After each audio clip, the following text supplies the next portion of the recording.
There we go. Yeah, all right. Good morning. So we do have our board secretary is remoting in today, and our fourth board member is away on vacation, so she will not be attending. So you just have the three of us today. This seems very small. Yeah, okay. So I'm going to do the land acknowledgement. We acknowledge that this land on which the Sarnia Police Service operates is part of the ancestral land of the Chippewa, Odawa, and Potawatomi peoples, referred to collectively as the Anishinaabe. It is through the connection of the Anishinaabe that the spirit of the land, water, and air that we recognize their unique cultures, traditions, and values. Together, as treaty people, we have a shared responsibility to act with respect for the environment that sustains all life, protecting the future for those generations to come. And do we have any declarations of conflict of interest? None, okay. And can I get an approval of the agenda? Councilor or Board Member McRoberts, Board Member Bernardo, and can I get an approval of the minutes? Sure. One of each. All right, so we will lead right into the monthly operational update. Thank you, Madam Chair. Once again, the operational updates used to highlight our activity within the community that you likely wouldn't see in the media through our media releases. The first item on there is an exciting one for us as Deputy Hanson and myself took Grace DeBoer to the police college last week to watch our three newest cadets do the March Past ceremony. As I indicated in the commentary there, we're careful not to call it a graduation because the training for a police officer extends for the better part of a year. So although they will be sworn in short order as police officers, the training, albeit is the entirety of the career, but certainly until they're completed with their coach officers, they have a long way to go. Of note, the marks came in for them yesterday, and between the three of them, an 88, a 90, and a 95 overall average, which is exceptional work by them, and we're very proud of them and happy to see that they've dedicated themselves to that. All three are graduates of our special constable program, so a little bit of a head start for a lot of the activities that they were doing down there. I was speaking to one gentleman this morning in the gym. He was very complimentary of the program leading up to police college. So it's good that we built up a feeder system for the three of them. Yes, so these three officers ensure that we are at full strength for our complement of officers at 132. The next item on there is another volunteer hockey game that a number of our officers participated in. Inspector Bosberg took a contingent of our officers to combine with friends at the OPP to play against the Lambton College students. The Lambton College students each year from certain programs challenge the police officers in the game. And continuing in the tradition, the police officers win. So despite the energy and the confidence that the students have, they are typically put in their place. International Women's Day was recognized. Wait. Typically put in their place? Were they put in their place? Well, it was just a low scoring event. So 3-2 was the final score. For who? The police. Oh, good. Yes. Life lessons. Yeah. International Women's Day was recognized by the service. So we've got collage of photos of the different roles that the women play within our organization across the whole gamut of the organization they contribute. A number of other volunteer initiatives that you can see there. We did address the polar plunge and the IOD award in the last board meeting, but they were happening within a couple of days of that. So the photos from those two events are in there, but also you can see that we heavily participated in the Special Olympics weightlifting competitions that took place over the course of the last few weeks. The one captured in there was at Alexander Mackenzie High School, which is a qualifier for future events. And then just this past weekend, a number of staff participated in the charity event held at Ironworks Gym. Again, those photos couldn't be in here because this was created prior to that happening. And then I'll just turn it over to Deputy Hanson for comment about the. Yeah, good morning. So I just want to bring to your attention, we are filing a new Crown Brief. The Ministry of the Attorney General has put out a new disclosure protocol, which stipulates timelines that we have to provide disclosure to the courts. And in order to comply with that and to be ahead of it, we've decided this is the best avenue to take. So what we're doing, we've got a dedicated staff sergeant. So Staff Sergeant Connor, who will oversee this unit so far. He's currently the only member in this unit. His role will be to do a complete comprehensive review of every Crown Brief that is going over to the courts. That will start to bring up quality, ensure that disclosure is being provided at the earliest possible moment, and to identify issues to ensure that we're complying with the protocol. With this unit, it will provide a single point of contact for the Crown's office, one person overseeing all the tasking for disclosure. And our next phase will be to implement some administrative support, somebody who can start to pull video, 911 calls, things like that, that currently take officers time to do it. So we'll be looking to have administrators do that. So our goal is ultimately to grow it out to be a unit that would be that unit that would oversee the entire disclosure process. That's yeah. Thanks, Madam Chair. So just to bring this back, so several years ago there was a decision called the Jordan decision, and the Jordan decision basically said that if a case takes too long before the courts, it gets tossed. That's cascaded through Ministry of the Attorney General and different court levels, and what it's come up with is now a protocol that I will paraphrase as essentially putting the responsibility, the onus on police to make sure there's timely disclosure. So what that does for us from an operational impact is it front loads all of the effort. So back in the day, I could lay a charge, and then as the case went through, we could add pieces, or as trials progressed, we didn't have to collect things that weren't needed, but now essentially everything's being asked for up front. This is incredibly expensive in terms of what we have to do. And I'll give you an example. One of the things they want now in a world of video and multimedia is they want all the cell videos. That requires essentially a person to go through every camera of all the cameras and track through all the different, watch that person transition through the entire cell block, their entire time in custody. We're talking significant disclosure burdens. On top of that, we have quality control, which all services are working on, which Ron mentioned. So in the past, and I'm just paraphrasing, a Crown Brief was something that it's just kind of, here it is, good luck. And then it kind of goes into the abyss.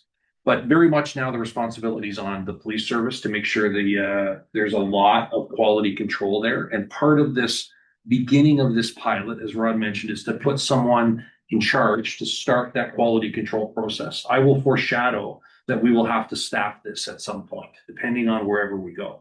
For all the services that have gone body worn camera or in-car video or all those types of things, which we will likely go to in-car at some point in the near future, that will require assets, people to do and facilitate disclosure.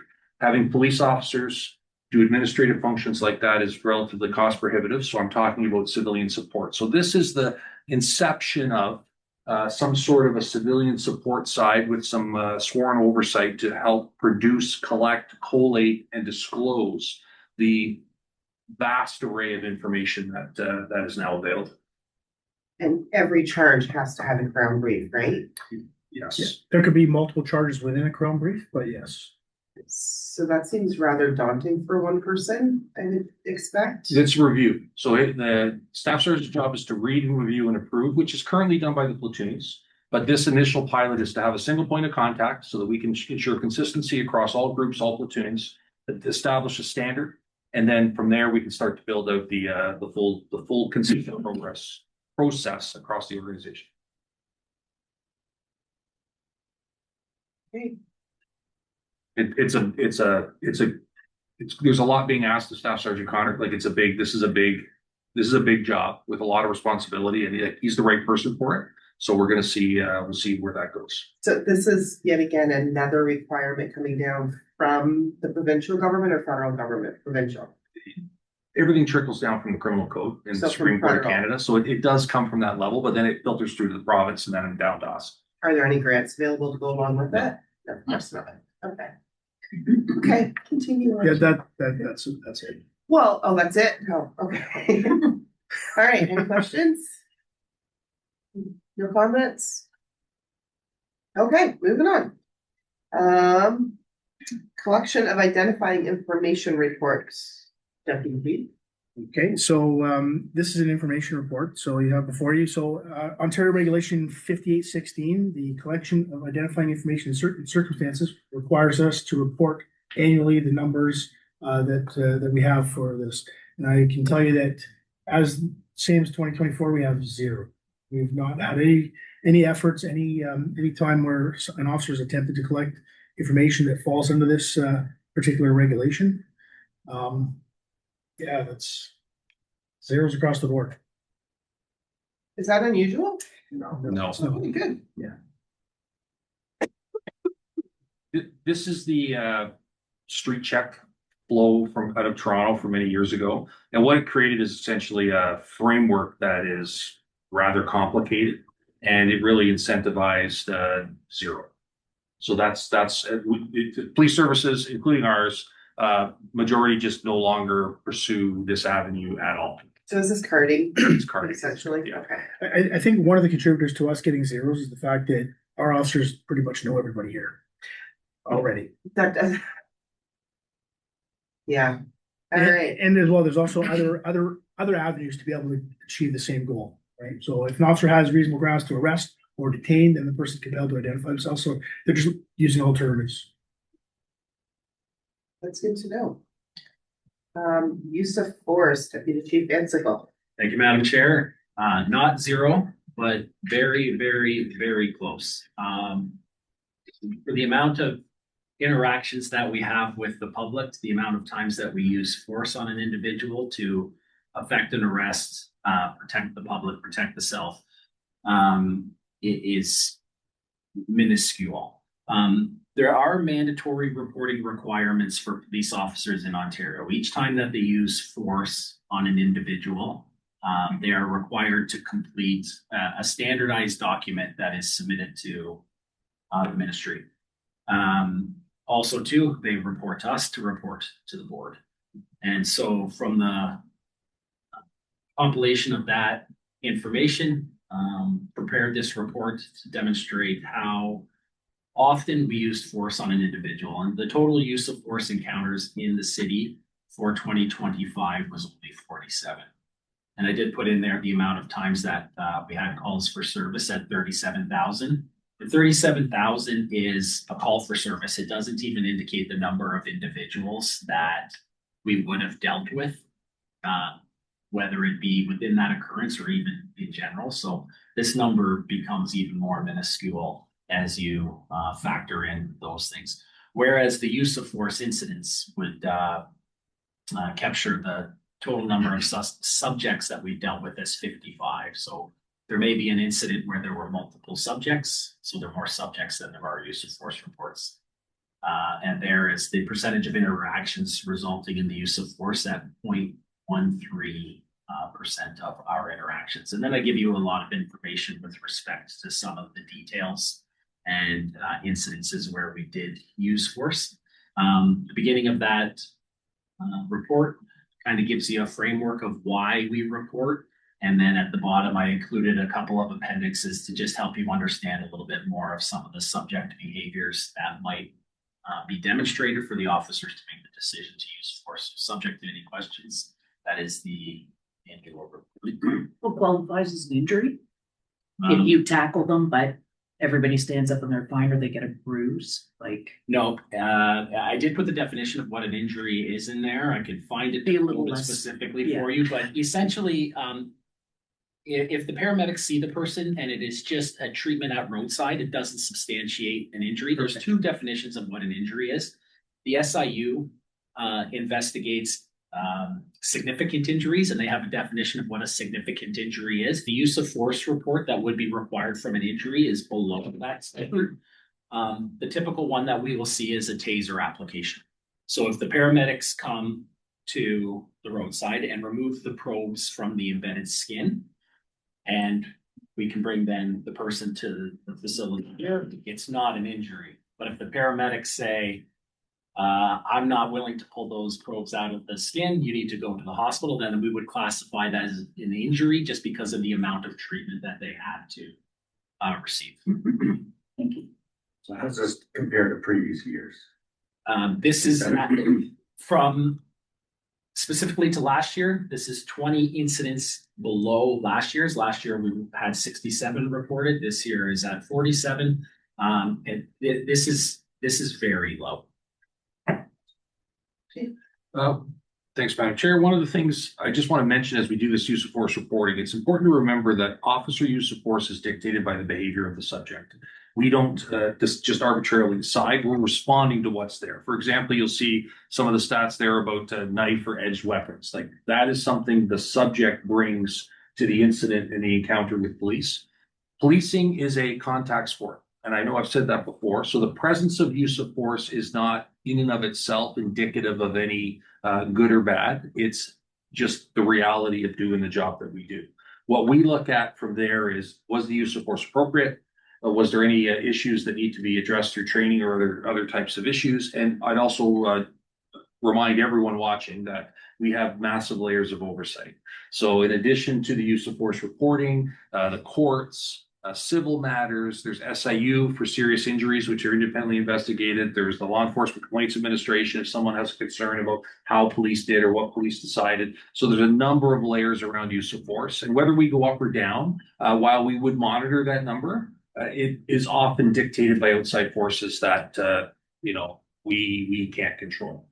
And every incident is specific. The officer that comes to that incident brings their own knowledge, skills, and abilities. Maybe maybe they're a black belt in whatever, or they're not. Like it's going to change the way the officer is able to respond. And the same with the subject. Whatever they bring into that incident has to be addressed in that moment. So the training that the training bureau does is, in my view, quite excellent in terms of use of force, judgment.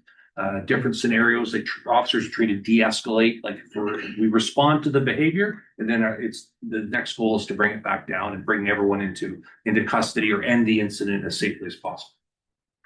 I do have two comments. These reports, so if you guys give us reports every single meeting, these are reports that are required to be submitted to the Ontario government. Like you're not just doing these for us. And number two, I find it very interesting that tactical only had two. Yes, through the chair. I've had extensive conversations with Sergeant Ferreira with respect to the tactical team, and the presence of the tactical team encourages compliance.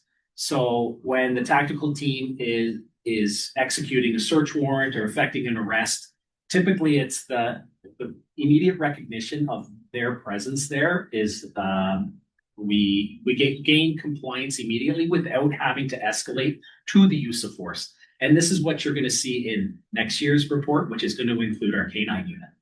And so next year, when this reporting comes out, I can foreshadow that you're going to see at least one injury through the application of the use of force this year, but also to the amount of force that wasn't required because of the presence of the dog. And so, Foreshadow. yes, we should have called it forbade or that, I guess. So I would assume, because we're 20 left, how much of that has to do with Vader being present with somebody not putting up that fight? Through the chair, the Vader came into service in 2024. So at the end of the year, we would have seen some of that application. But I think what we're going to attribute a lot of this and the reduction from the tactical team is the increased training that we've gone through. So we went through the transition period of the containment team into the tactical team. We implemented a weekly training regimen for them. So the quality of their work and their understanding of all of this has reduced that level of force that they are using. To the chief's point, when we elevate the training, when we elevate the experience, officers can respond in a different way because each officer going to the call, their experience, their training impacts the decisions that they make. And so by increasing their capabilities, their presence, their known entity, then we've seen that a significant reduction in the compliance that they're receiving without using. And I would assume that a good example of that would be the call a couple of weeks ago, the swatting call, where that didn't escalate into a full blown because of their training. Very true, and they were part of that call as well. Yeah. There's a lot of different factors that go into that swatting call where I call it the investigation side of it, starting with our comm center to the road officers to her being involved. But experience, again, it's not our first time. I was on the call where it was our first time, and it was handled far differently than that. But certainly the presence of her there, having a total understanding of what they were dealing with, understanding their use of force options and how they resolved that incident, because it ultimately did result in an interaction, but it did not result in a use of force report. All right, anything else? All right. Now we have the health and safety annual update. That would be Director of Finance. Yeah, to take off on the theme of continual improvement that you've seen in the previous report, I think that really applies to this area too. Health and safety, in a formal sense, was almost non-existent several years ago. We have reinstituted the Joint Health and Safety Committee. Policies have all been updated. There's been a lot of training. We're continually adding training that's related to health and safety. There's always going to be injuries, and we have a few reports of injuries here per quarter, but they're reported out and they're dealt with. Some of them may result in an insurance claim, a WSIB claim, and may result in lost time, but most of them are just reported and on we go. If you have any questions. Board Member Roberts. Thank you. The one that involved the electrical, and now I can't find it. It's right there. There we are. What happened with that? This is related to equipment in the comm center that there just was an electrical fault in the equipment that has now been identified and taken care of. Okay. So it was a wee-zap, not a down to the ground, not breathing. Correct. Thank you.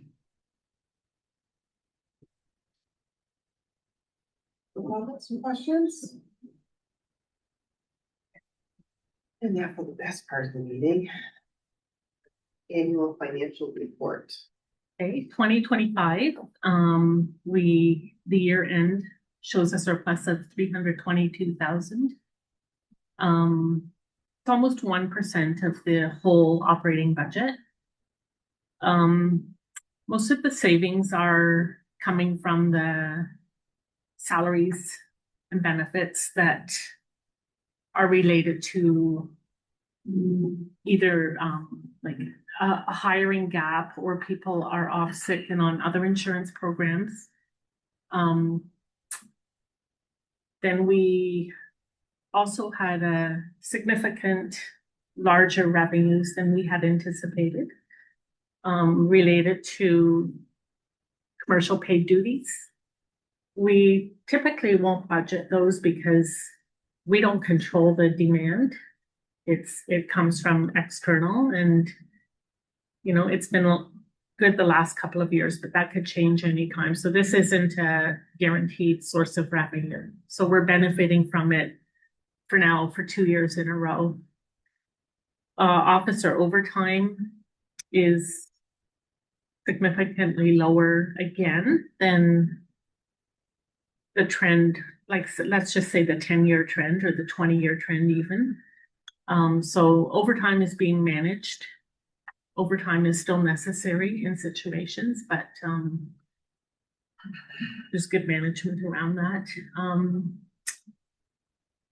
And then there were some areas where we went over, but we've been adjusting the 2026 and 2027 budgets accordingly to make them more realistic. to what the costs actually are.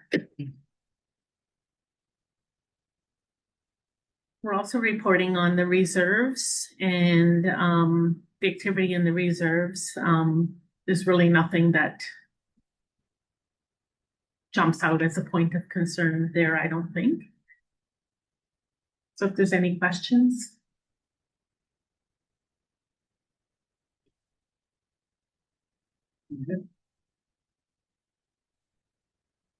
No, I'm good. I'm just. I guess the only one I had, and I was trying to remember, I looked at this last night, was in the fees and what, I know you said it was the paid duties, but was there some increase in grants or anything like that? Oh, yes, we, That's yeah, there were some increased grants, but most of those are related to corresponding expenses that make the expenses go up, but it's still a positive thing because we were able to do activity in this was some of it was due to Project Bullpen that ended toward the end of the year. So the revenues show up in grants, the offsetting costs show up in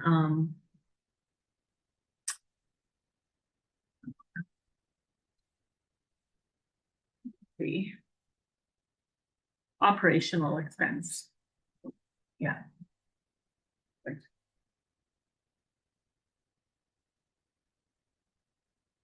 Okay. Oh, Chief? Just some budget comments, because I know we've got the word surplus here. I think it's just as a reminder to everyone watching that we continue to be in a multi-year project to correct the budget to reality. So there are budget lines like IT that show overages and will show overages because they don't align with the reality of what we have to purchase now. Globally, though, the budget is being managed at multi levels, and you can see that through the operating surplus. We have costs that we can control, like overtime to some extent, and we have costs that we can't control, like subscription fees and some of those other pieces that are necessary. An organization in 2026 to be able to function. We have the benefit and are managing well some of the revenue streams, but those aren't sustainable in my view, in the sense that there's no guarantee that those are going to continue. As we move forward, and I'm just highlighting for the board's awareness, while we are trying to correct and catch up, there's a portion of any increase will be attributed to that corrective measure. We are also going to have to plan for some of the things that are coming, which we still have reserves that are not where they should be in terms of repairs. Just to give you some examples, we have this week, we've probably run into approvals for $100,000 in repairs just in building infrastructure that we have to do, and that flows through those reserve accounts. We talked about the Crown Brief production group, and as not to open up a facilities conversation, but as the board knows better than anyone, nothing's changed in regards to our building. Our needs are unchanged. So while the capital was not provided in the budget for this year, that might have been vetoed, but the repairs necessary have not been. So we still have to look in some way for some sort of solution to the very real issues that are compounding over time within the building. Whether that's the cell block, whether that's the Sally port, whether that's the building HVAC infrastructure, all those pieces, the general repairs, the 4.3 million that was mentioned in one of the reports that only speaks to a 2020 level of repair of just the building itself, nothing to do with what we require as a police service for operations. So this is a good news budget. I think I think everyone should be happy that we're managing as best we can with what we have. However, if we were to add all those things in, the budget is not going to cover those needs in the short or medium term. So that's going to be a challenge, I think, for future budget discussions, but I just wanted to flag it. So good pieces in here, but even that 322, that's going to go into a reserve, and that could be gone tomorrow, just on fixing some of the things that are in the long queue of things to be addressed in the bill. If I can just comment one more thing too, like there's been criticism of our budget increases over the years. Like, we're not frivolous, we're doing only what we need to do. Those budgets were not, they did not contain any extra fluff. So in response to that, I've been here for every one of them, and there has been no extravaganzas. There's been, nobody's driving luxuries. We're replacing vehicles because they needed to be replaced. I think we're now on a cycle, right? Yeah. So that's, and that's being fiscally responsible, right? Is you don't want to replace everything at the same time. But that was the situation that we were in. And just getting the service up to standards that met the act, because we were not there. And you don't know what you don't know, right? So we didn't know, and then we found out, and we had to kind of step it up and get things accomplished, make sure that all of our officers had everything that they needed. And that the service in general had everything they needed. And the cells was a big thing. Like, that was the very first thing that we had to do, and that was expensive, and they're still not where they should be. Okay. Media scan, Chief. This has been a fun one. I think like last time we brought this forward, so corporate comms, Marika put this together for us, and I think it's just an opportunity to see some of the different conversations that are occurring out there in the community. As we all know, there are varying perspectives, some productive and helpful, and others less so. I guess we're open to any questions. It's really an awareness piece, but I think what we continue to work to be transparent with the community. We continue to do our press releases, our social media, and look for opportunities for interviews and those other types of things, again, to be accountable to the public and be able to answer questions. Any comments? She deserves a raise. Who? Just kidding. Marika? That is. Unfortunately, you're in a position where it's never gonna change. There's some, the misinformation challenging. Like, I mean, clearly there are some authors, and I use that term loosely, who have a very clear agenda / perspective, and there's nothing we're going to do to change that perspective. Unfortunately, some have a very loud vector to communicate their individual views, and it does cause problems in the terms of facts and the conversations in the public view. But we'll continue to remain factual. We'll continue to share the information that needs to be shared, and through the board, we'll make the decisions that need to be made down the road. And we recognize that not everything is going to get fixed overnight, but I think it's important, as we have been, again, through the board, being very transparent with the community on what the challenges are and what we've done about it. So there is some great coverage out there. There are some we've had some very fair and objective reports from a lot of our local media. There's not all, but most. I think the reality of our world right now is that there are going to be individuals and organizations that are not supportive of the police department in general, regardless of how good we are. There's always going to be fault found. It's up to us to make sure that our narrative's out there, that the facts are out there. And that's the biggest part, is that anything that we state at the board level, at your level, is 100% accurate and can stand criticism, because it's the truth. And that's all that we can do, is just keep speaking the truth, not our truth, the actual truth. And I think that's where the line gets crossed a lot, is people refer to our truth, like my truth. There's no such thing. It's fact or fiction. And we deal with facts on a daily basis. I do want to give a huge thank you to our 2 counselors on our board, as well as the other counselors, for the uncomfortable position that they found themselves in a couple of weeks ago. We all found ourselves in a couple of weeks ago. And I'm glad that situation came about the way that it should have. So thank you. Appreciate it. It's a good win. It was a great win. No tears. See, look at that. That's fine. Roberts. One comment. when folks keep referring to the police as having an agenda. Or the chief has an agenda. What's it gonna serve to have Taj Mahal? Literally your job and how you do it and how it reflects on you is how everything's handled out there. So I still, when folks should start it with this is an opinion piece. And I'm taking it personally with this individual, like, and then started. But when they're coming after, what is the agenda? To look after more of the people that break the law? And when they dump on, you arrested a guy for stealing, what was it? What was Ice that? cream. Yeah, ice cream. That ice cream's like $9. It's But anyways, $12.99 now. when you're, so now the police are supposed to say, you know what, you broke the law, but whatever, because I should be going for, you break the law, you break the law, you break the law. Your job is to be there. And that store would have lost how much money, and that person would have kept coming back because they got away with it. You cannot sit back and judge the police for doing their job. If you have nothing productive to say, just don't say it. And that's.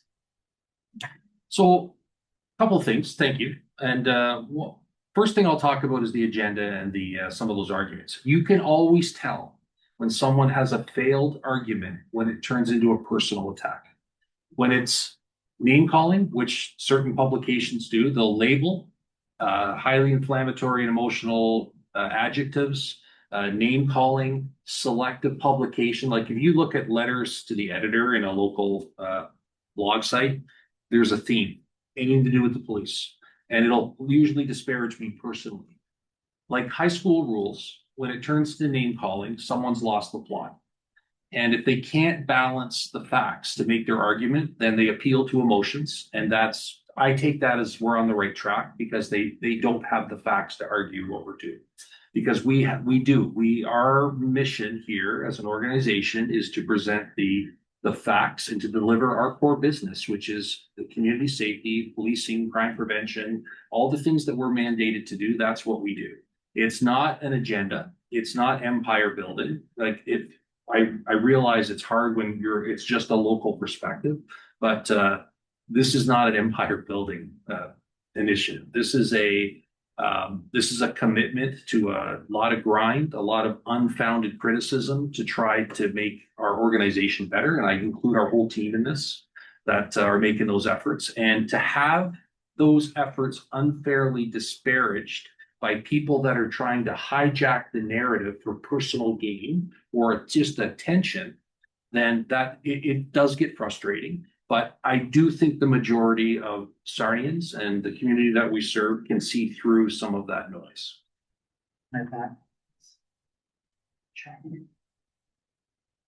How can I say no to you? Yeah, Can't, right? you can't. Call your name. Those that comment and hopefully people that have a problem with the police would watch one of these meetings so that they can hear what the other side of the argument is, and then they can form a good debate. When people comment that I just saw a police officer drive by around this block like 5 times, what is he, just wasting time? No, he's probably looking for someone.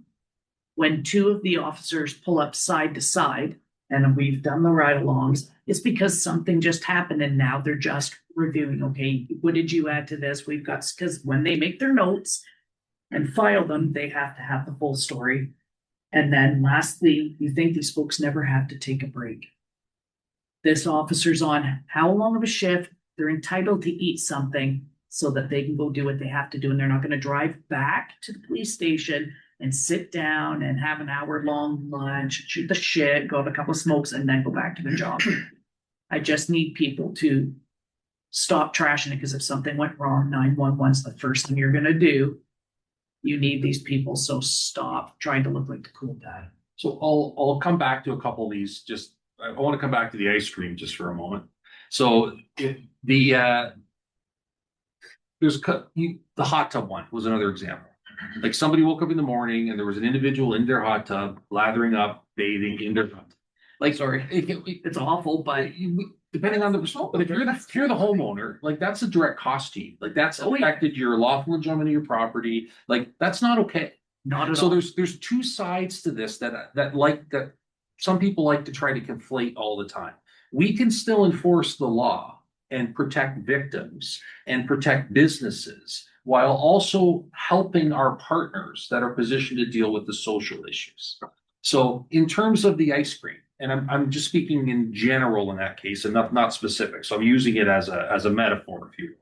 If there were other issues underlying that theft, then those need to get addressed. Are we the organization that deals with addiction and some of the social issues? We're not the primary. Those responsibilities rest with other social agencies, and the attention should focus on them for their role, just like the law enforcement focuses on us.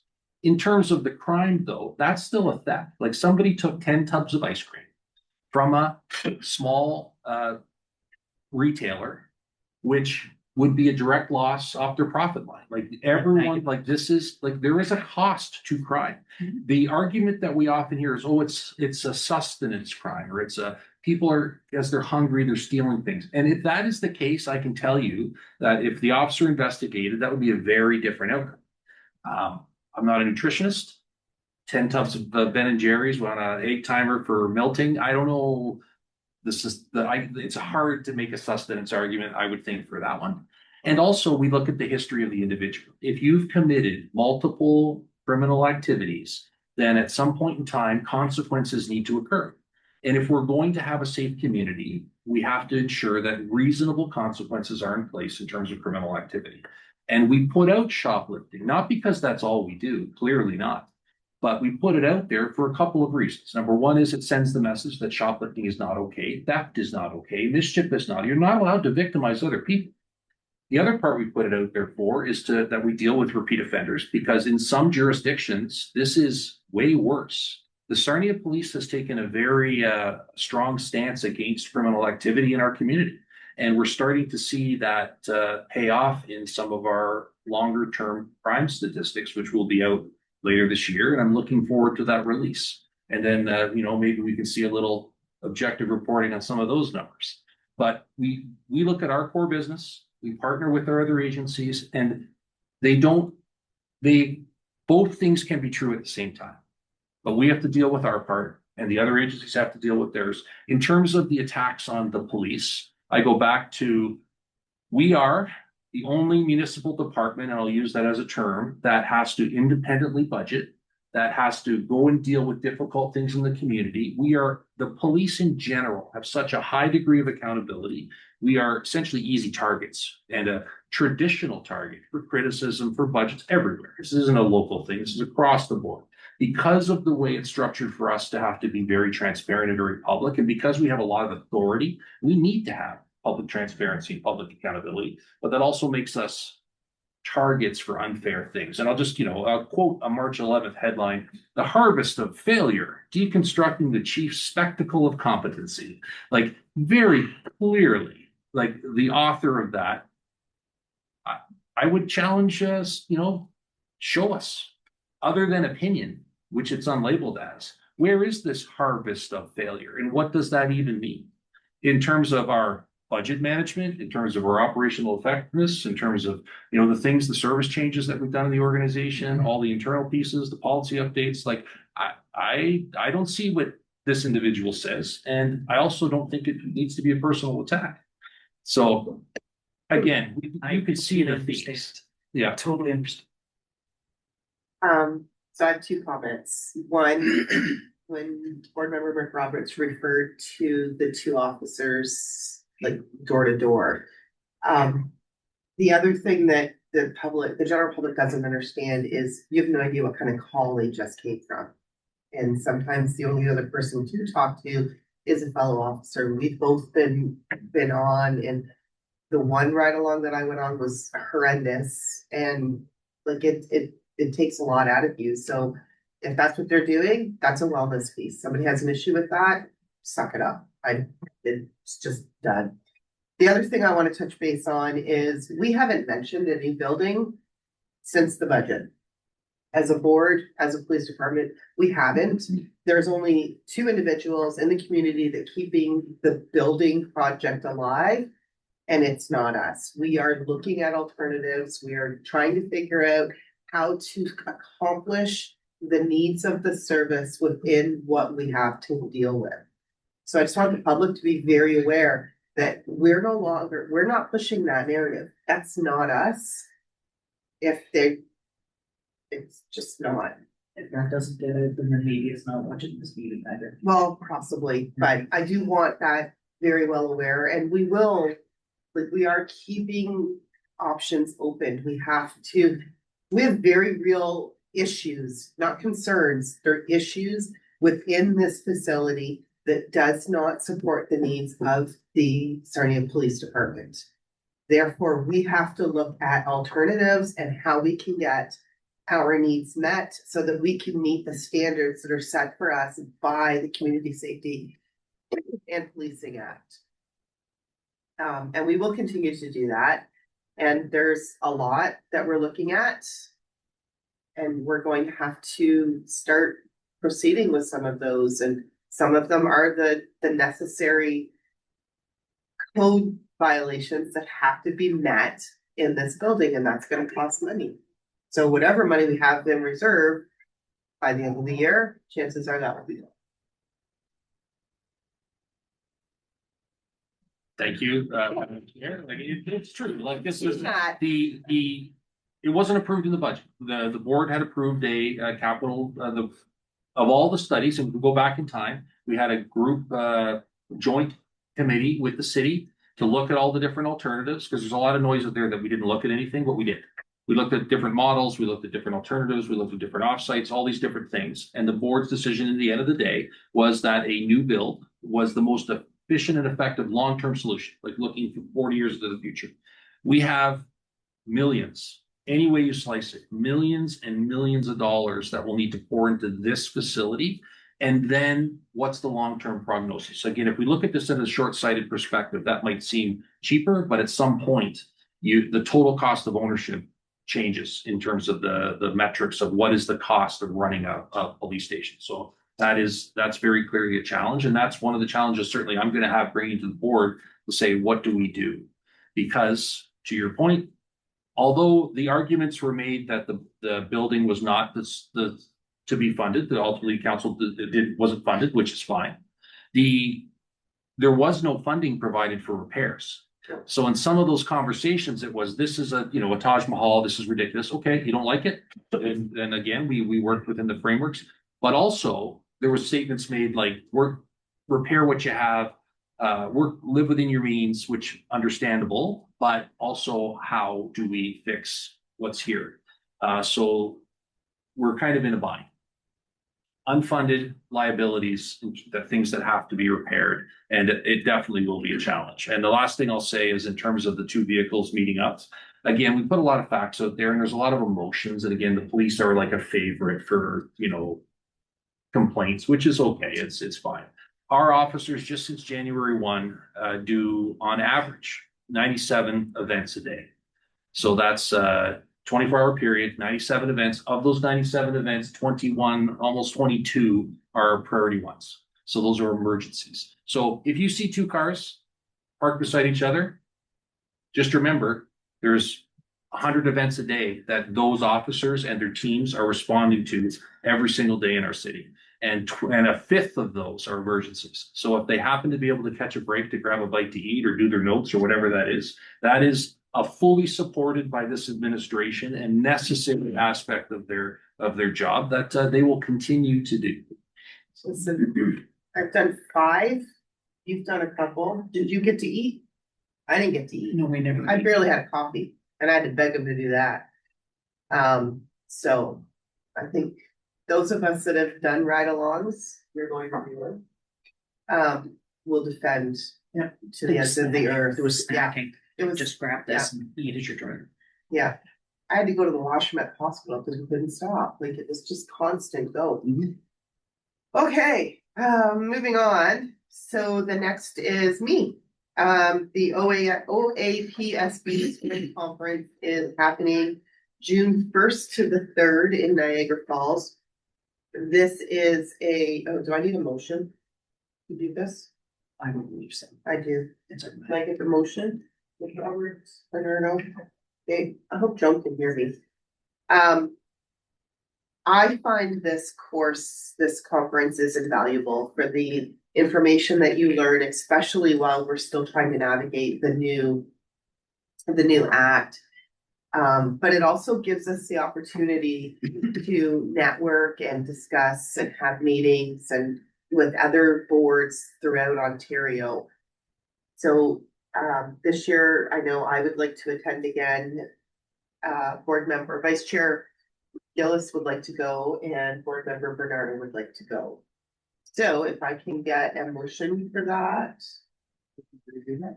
An approval, all in favor? Okay. So I told you, you're gonna have to keep me on my toes here. I will do it. Oh, presentation time, intelligence and crime analysis. Oh, what? Well, you gotta let me finish. Okay. Go ahead, chief. Your new will want to slide. Just to preface this, I haven't seen the presentation, but I'm sure it's going to be great. So, but I just want to say that previous to 2022, our organization did not have capabilities for crime analysis and an intelligence function in this form. So we've since brought Brad Murray, who's going to give the presentation. He's really been instrumental in introducing like a formal crime analysis framework. And I'd also like to recognize Deputy Chief Hansen, who came into our organization to oversee the investigative component of what we do. And Ron has an extensive background in intelligence, like working at a provincial level, on the boards, like the expertise that these two individuals have brought into our organization to share and develop the next generation, I think has been, it's incalculable how beneficial it is. So I just want to, without stealing anything that they're going to say, I'll turn it over to Ron for anything else. And then of course to Brad for the presentation. Yeah, no, I think, the things we've done with the developing our intelligence unit has been something that has been a real eye opener for the organization. The tech that we can now do, the different things that we can bring to investigations they are helping us tenfold. So with Brad's leadership and his experience and background, I think he's providing a lot of value to the unit and to the service in general. So I think he's going to provide some really enlightening information for the board this morning. So, yeah. You're okay. And that's it. Okay. There we go.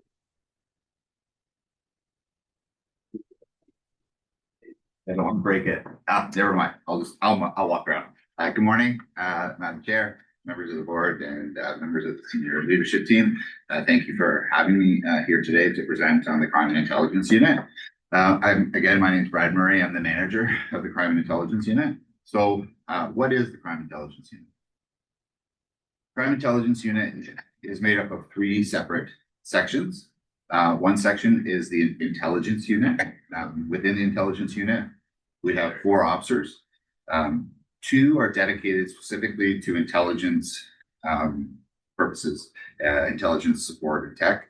And we have 2 other officers that are also assigned to intelligence, but do offender management work. So in offender management, we're looking at compliance checks, repeat offenders, persons out on warrants, and so forth, using that information to start other investigations, what we refer to as intelligence-led policing. We also have the Community Crime Unit. The Community Crime Unit is made up right now of a detective constable, a constable, and 8 students from Lambton College in the Criminal Justice Studies program. They are with us from September right through till the end of April for their school term. And then we hire several of them on over the summer to continue with the work. Last year, I'm going to get into some significant achievements and cases and so forth, but the Community Crime Unit last year investigated 1,130 occurrences. That's pretty extensive, and laid a lot of charges. The Digital Forensic Unit is made up of 1 detective constable, and we refer to him as a digital forensic examiner. He does a lot of, now in policing, I think it's almost extremely rare that we're involved in a case where there's not some type of digital evidence, right? And it's not just finding that evidence or getting into the devices and storing it. He does the examination. We have to have somebody do the analysis of that. So it's very labor intensive, storing it, providing it for disclosure and so forth. On the other side of the screen, you're going to see there that what we've tried to do in 2025 is we've tried to contribute to the overall goals set out in the 2023 to 2025 strategic plan. So first off, I'd like to acknowledge the crime analysis or investigative analyst work. The crime analyst is responsible for supporting the intelligence unit, the criminal investigations division, and the drug unit, formerly known as MCAP, as well as uniform operations. Quite often, there's a group of analysts throughout the province that are on an email chain, and now crime obviously knows no borders, and that includes suspects and criminals coming from Toronto, London to Sarnia. And we're starting to see crime trends popping up here that we're seeing in other jurisdictions, and we're able to provide our information to them and vice versa. In 2025, the investigative analysts completed 37 reports that we sent out to other agencies. So those reports contain crimes that we thought follow other trends or have the likelihood that these people would work from out of town.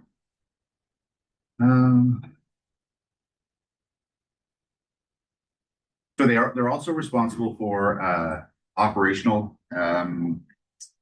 support, such as the Wanted Wednesday program, the identifying the 12 people right now, the program that we have each week. They also coordinate with Crime Stoppers. Crime Stoppers looks for a crime of the week, and they also provide a monthly report. That monthly report, I think, is great because it gives us some idea of where we've been, where we need to go each month over month.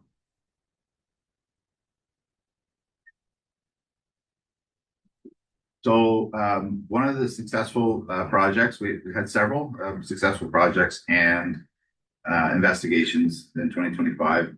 One of them would be Project Bobcat. Project Bobcat, the genesis of the investigation is quite interesting. It was in early February. Two members of the intelligence unit were driving in a residential area, and they saw a gentleman walking down the street with golf clubs in February. And it was about 2 hours before we were going to get a significant snowstorm. So the likelihood of him going golfing was pretty low. They had no grounds to believe that if the golf clubs were stolen at that time. However, they took a picture of the golf clubs and got the person's identity. Fast forward 2 weeks later, we received an online report of golf clubs stolen from a vehicle. I happened to read that report and I recognized the putter cover had a Canadian flag on it. And so I was like, I've seen that in a picture. So we went back and we arrested the individual for possession of stolen property. Through intelligence-led policing, we found out where he sold those golf clubs.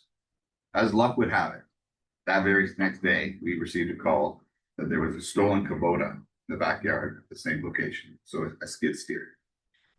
So we had multiple investigations targeting the same address. So we obtained a search warrant for the address, and that really started things. So we recovered the Kubota and we recovered like a van full of power tools, stolen power tools, some stolen merchandise from stores. And then the next step of the investigation, though, is to take it forward and look at their digital devices to see who they're selling it to, who they're getting it. So from that, we were able to identify that one of the persons in the house that we arrested was also working with other individuals that were responsible for a rash of copper wire thefts. So we started to investigate that. From there, we made more arrests, did more search warrants on cell phones, and we ended up arresting those individuals and for the copper wire thefts, conspiracy to commit trafficking of stolen property. And it continued because they don't stop. So they were stealing more farm equipment and so forth. So we ended up with 8 arrests and 55 criminal charges. I'm happy to say that apart from 2 of the individuals, the rest have not reoffended. They're on ankle monitors, and things are going pretty well. Yeah, so that's the way. As I said, the offender management team looks at warrants and high-risk offenders. And part of that work is just, right now, we have 222 outstanding warrants. So they'll go out and look at people that are on warrants. In early February, 2 members of the team observed a male that was wanted on an outstanding warrant for kidnapping. He was in a cab. They saw the male in the cab, conducted a traffic stop. As a result of the arrest and the search incident to the arrest, they seized a significant 54 grams of fentanyl. That case has already gone to court. That individual now is in federal penitentiary for 5 years, right? So it's a quick investigation, but significantly contributes to community safety. Crime suppression projects, also known as the blitzes. So they are run by the offender management unit and the community crime unit with the assistance of uniform operations and sometimes CID. This crime suppression projects are they're also known as the blitzes. We did 8 in 2025, and during that time we made 44 arrests and 70 criminal charges. The focus of those suppression projects is open air drug use, offender management, overall social disorder, right? Community crime issues. And we will be continuing that initiative soon when the weather seems to get a bit better. We just recently did a retail one. So when we do it with the retailers, we actually get the store loss prevention involved. And so the last one we did, we had 12 stores. And they were all working the same shift as us. We had multiple arrest teams, the paddy wagon set up. And they would call us and say, I have somebody that's stealing, right? So we would go in the parking lot, make the arrest. Typically, they don't do that because we don't have the resources all the time to get to those calls, right? So it's a good opportunity to build those relationships and make some significant arrests. Project Banner. This was a different investigation for us, for me, for the first time I've been involved in one of these investigations. In July of 2024, the AGCO reached out to Sarnia Police and gave us information that there was a local business, AAA Brews, was operating under a false manufacturer's license at different summer festivals throughout Ontario. They had reached out to other police services to see if the other police services would be interested. There was no interest. We decided that we would take an interest in it because AAA Brews is located here in Sarnia. Interestingly enough, the brand of their illegal alcohol that they distill is called Poison, and they target youth. They were being sold on Uber and Skip the Dishes and so forth, but that was stopped because the ACGO found out that they were using a false ACGO license. So we took 2 approaches because using the false license is a criminal offense. And then you have the provincial offense of illegal distillation of alcohol. So we executed 2 search warrants at the AAA Brews business location, as well as their home, and we seized 288 legally manufactured alcohol and distilled bottles and equipment. The ACGO is quite pleased with this investigation, and it will continue now to other regulatory laws such as CRA and so forth, right?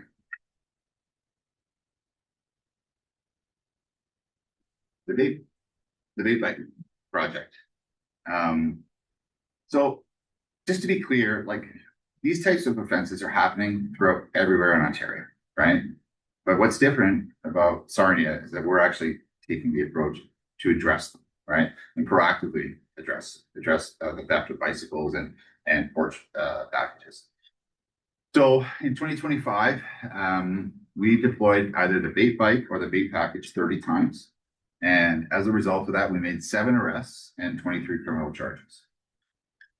I know we can improve on those numbers. The weather is getting better. I would suspect that we'll start it next week. And the message needs to be to anybody that's going to be stealing a bike. Don't do it. Don't do it. And if you do, you could be stealing one of our bikes and we're going to come get it back. And it's been a successful project. We often incorporate it with our blitz days. It's just an extra tool. The community crime unit is a very successful unit. Like I say, they did 1,206 occurrences in 2025 with 533 charges, 182 arrests. Those two officers in that unit had the highest charges in the police service, right? Because they have the assistance of the students as well, right? But they have to put the briefs together. Proudly, we have hired now 3 members of the students from CCU to the police service, 2 as constables. 1 just graduated last week from college, and we have another as a special constable. And we just did 13 interviews this week for next year's group of 8. This is an interesting investigation. We don't see a lot of it in Sarnia at this point. We have seen a few. So just to give you an example of what happened, in the summer of 2025, a victim came forward to the Sarnia Police Service to report that he was being extorted by an unknown individual online. The victim began receiving phone calls and text messages from an individual containing threats of sexual assault, murder, and dismemberment. He then began receiving multimedia messages with photos of deceased individuals, photos of assault-style rifles, and photos of masked individuals holding weapons. The demands were made for payment worth several thousands of dollars. The suspect was especially convincing as personal information about the victim had been garnered from the victim's participation on the internet and woven into the threats. So typically, we wouldn't have anywhere to start with these types of investigations. As a result of some of the improvement in organizational capacity, 2025, and grants, we were able to obtain the grant from CISO that allowed us to purchase some online intelligence software. So our digital forensic examiner went online and did some open source investigation, utilized some of that information to put into the software, and he was able to actually identify the male. He's a local. We didn't think it would be local. He was a local, and we executed a search warrant at the house. Which charges? Is it rare that it's local? In my experience, it really is. Yeah. It really is because without borders, right? Yeah. Crime. So yeah, it is quite rare. Community engagement and outreach. Just due to the nature of our work, we don't get involved in a whole lot of that, but when there is opportunities, we definitely take them. So last year we had the opportunity to partner with the community engagement officer, Nick McLean, and Cody Simpson went out to local schools to discuss the dangers of drug use. And so, it's a good opportunity for us to get into the community and so forth. The next one is quite unique for us. There was a grant collaboration with the emergency services of Lambton County aimed at accelerating community mobilization to drug poisoning, detection, mobile outreach, and trauma-informed care. So through this grant, we were able to obtain a $56,000 drug detection device. Drug detection device plays a few roles. One is they can identify, so if we've seized what we believe is cocaine, we're conducting a cocaine investigation. It sends a laser to the substance. You don't have to take it out of the bag, which is a huge safety thing, so you're not being exposed to other carcinogens. And it'll tell you if it's cocaine. If it has more than a certain percentage of fentanyl in it, they'll tell us that. That's very significant for us to share that information with our public health partners. Also, we're seeing counterfeit prescription pills being sold as one thing, as say morphine, and coming back as fentanyl. It's extremely dangerous. So it gives us that opportunity to do that, and we were able to obtain that device through a grant.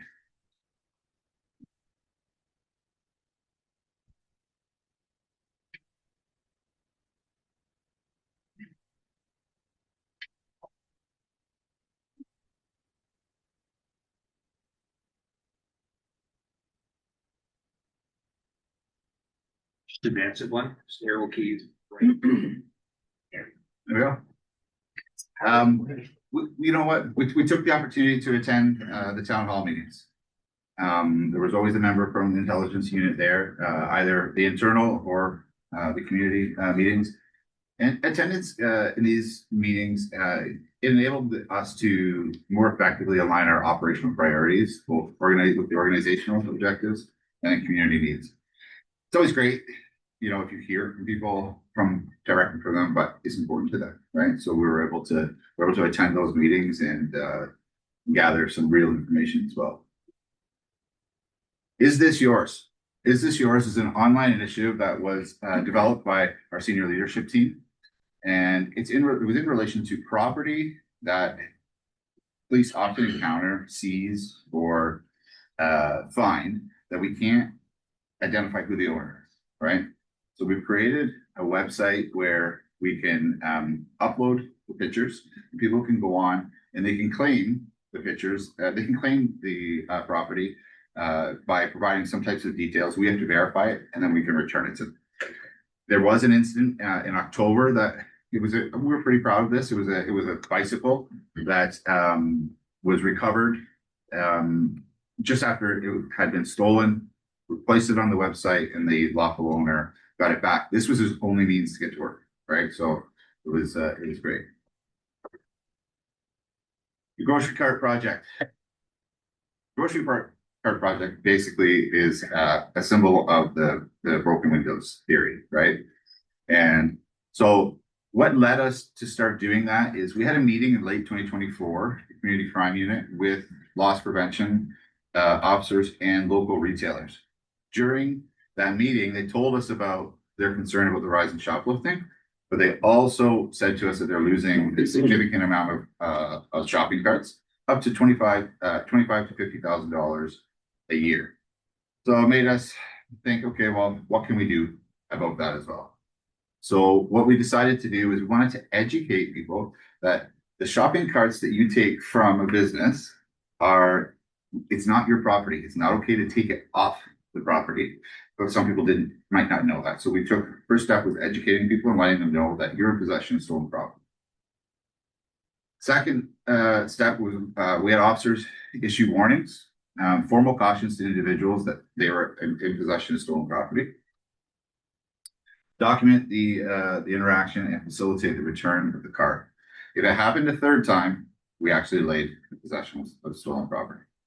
This was also an opportunity for us to get involved in some community engagement as we had our community crime unit students with auxiliaries going around and actually picking up carts. Yes, it's probably not a police function, right? We wanted to contribute to the overall wellness of the community. We returned 88 carts. So facilities, equipment and technology in that area. We welcomed the addition of another officer to the intelligence unit. Contemporary policing increasingly requires the deployment of sophisticated and specialized support in complex investigations. So through more funding through the Criminal Intelligence Service of Ontario, we obtained grants totaling $225,000. This funding enabled us to buy technical equipment, the basic stuff that we didn't have. When I say basic stuff, it's pretty advanced, but it's the stuff that they're basic tools.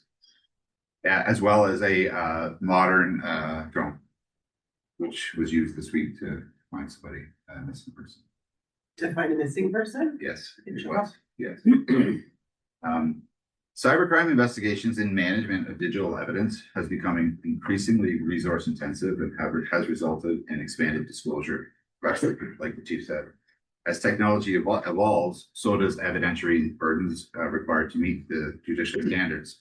So I know we're seeing with Bill C-22 that there's going to be maybe less of a threshold for police to obtain digital evidence, but right now it's quite cumbersome, right?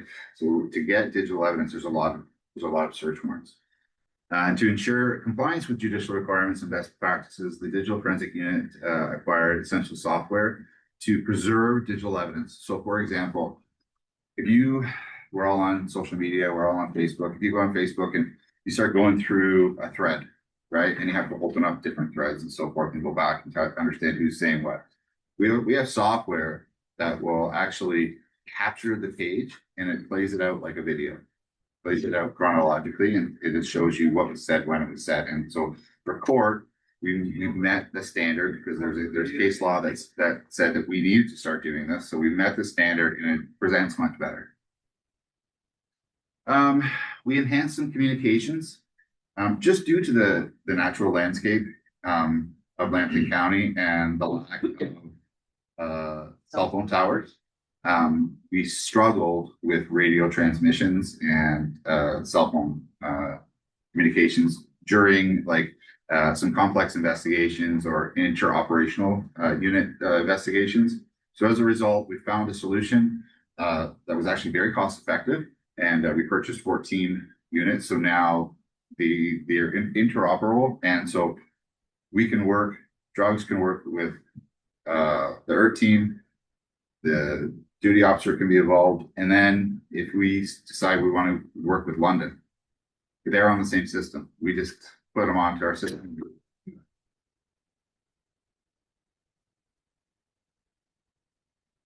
far as organizational capacity, I don't want to bore you with all the policies, but obviously with the CPSA, there's new expectations and new policies need to be amended. These are just the policies that were amended within intelligence, the community crime unit, just to bring things up to speed and within provincial standards. Intelligence reporting. I first came to Sarnia. Intelligence was referred to as you and I talking, and there was no piece of paper to support where it came from. Very difficult to support. I'm not saying in all areas of the organization, but there was a lot of that. So we came up with a uniform reporting or standardized reporting for intelligence, a process, how it's sent to the intelligence unit, how it's triaged, how it's actioned. And sometimes that action means that we're sending it to the Criminal Intelligence Service of Ontario. We're putting it on the national database, sharing it with other agencies. And we're able to continue to improve that by attending formal training sessions. We are a strong partner and member of D4 of the CISO. Intelligence support. Ron, deputy, worked in intelligence in Halton. I didn't, and I worked in drugs. And a lot of the things that tools that we had, infrastructure that we had, I thought it just magically happened, right? Like there was things that went on behind the scenes. So we are doing a lot of things behind the scenes. We don't want people to know we're doing it, but there's a lot of work that goes behind the scenes to support the units. But we've had some success this year supporting the drug unit and Project Bullpen and Project Rhino. The technical officers had 54 requests just in 2025, and he just finished his training in October. So he's being used, and we're not just using it in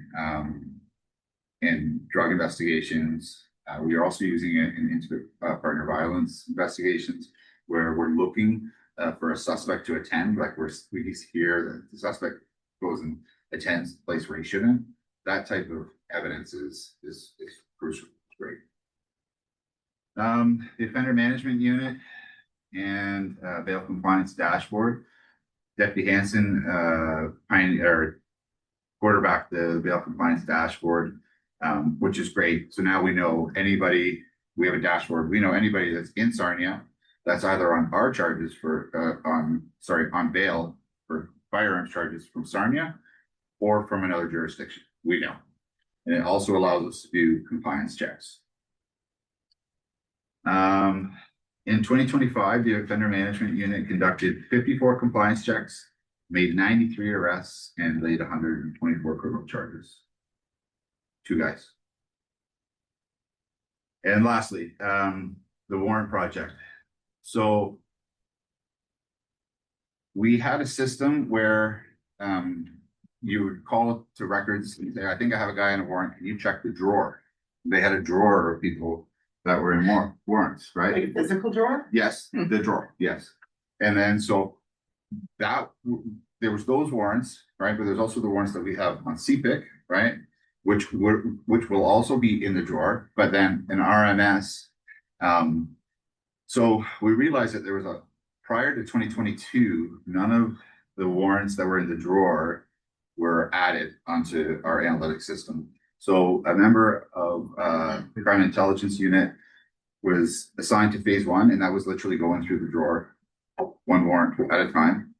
And he removed 81 warrants, some warrants dating back to 1989. Warrants, people don't live in the country, warrants for Child and Family Service Act warrants with the person that was wanted is now 40, so they're not obviously subject to a child warrant. So that was a significant. So we removed 81 warrants. At the conclusion of that project, we were down to 282 outstanding warrants. Just from a police organizational risk mitigation, risk management perspective, outstanding warrants represent a significant threat and a risk to the public and officer safety. And bring you back to the 2022 death of Constable Craig Pergula, serves as a stark reminder of the dangers of wanted individuals. Pergula was shot by a suspect who was wanted when it failed to appear warrant related to firearms charges, right?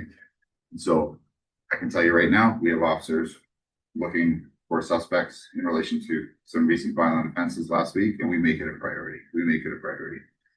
And as of today, when I did this, it said we had 228 warrants. We're actually down to 222. So that's quite significant.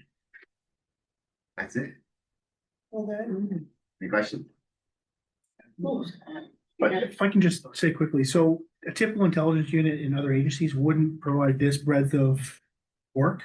But because of Sarnia being unique in terms of the resources that we have, we're maximizing our intelligence unit to support the entire organization. So the work they're doing is, in my opinion, is outstanding. So, Brad, thank you for your presentation. A bit longer than our normal ones, but I think it's important for you to get a true understanding of what our intelligence unit is doing. So hot. No comments? I am impressed with the work that the intelligence unit does. It's not like, Chicago PD, right? So, but the community crime unit continues to impress me because it not only is it dealing with the smaller petty crimes that can escalate, but it's freeing up our officers because people were waiting days for that to happen. So that's definitely an improvement for us. Kudos, good job. Thanks for having me. Okay, open forum. Wow, we're just whizzing through this today. So now I need a motion to go into closed so that we can discuss issues that fall under CPSA section 44(2). That's going to Board Member McRoberts, Board Member Bernardo, all in favor. Thank you. All right.